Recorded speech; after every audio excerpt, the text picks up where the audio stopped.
أعوذ بالله من الشيطان الرجيم بسم الله الرحمن الرحيم يسبح لله ما في السماوات وما في الأرض له الملك وله الحمد وهو على كل شيء قدير هو الذي خلقكم فمنكم كافر ومنكم مؤمن والله بما تعملون بصير خلق السماوات والأرض بالحق وصوركم فأحسن صوركم وإليه المصير يعلم ما في السماوات والأرض ويعلم ما تسرون وما تعلنون والله عليم بذات الصدور ألم يأتكم نبأ الذين كفروا من قبل فذاقوا وبال أمرهم ولهم عذاب أليم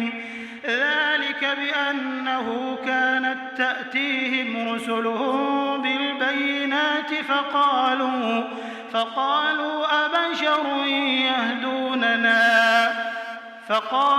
أبشر يهدوننا فكفروا وتولوا واستغنى الله والله غني حميد زعم الذين كفروا أن لن يبعثوا قل بلى وربي لتبعثن ثم لتنبؤن بما عملتم وذلك على الله يسير فآمنوا بالله ورسوله والنور الذي أنزلنا والله بما تعملون خبير يوم يجمعكم ليوم الجمع ذلك يوم التغابن ومن يؤمن بالله ويعمل صالحا يكفر عنه سيئاته ويدخله جنات تجري من تحتها الأنهار خالدين فيها أبدا ذلك الفوز العظيم والذين كفروا وكذبوا بآياتنا أولئك أصحاب النار خالدين فيها وبئس المصير صدق الله العظيم الحمد لله رب العالمين والصلاة والسلام على سيد المرسلين وعلى آله وأصحابه أجمعين أما بعد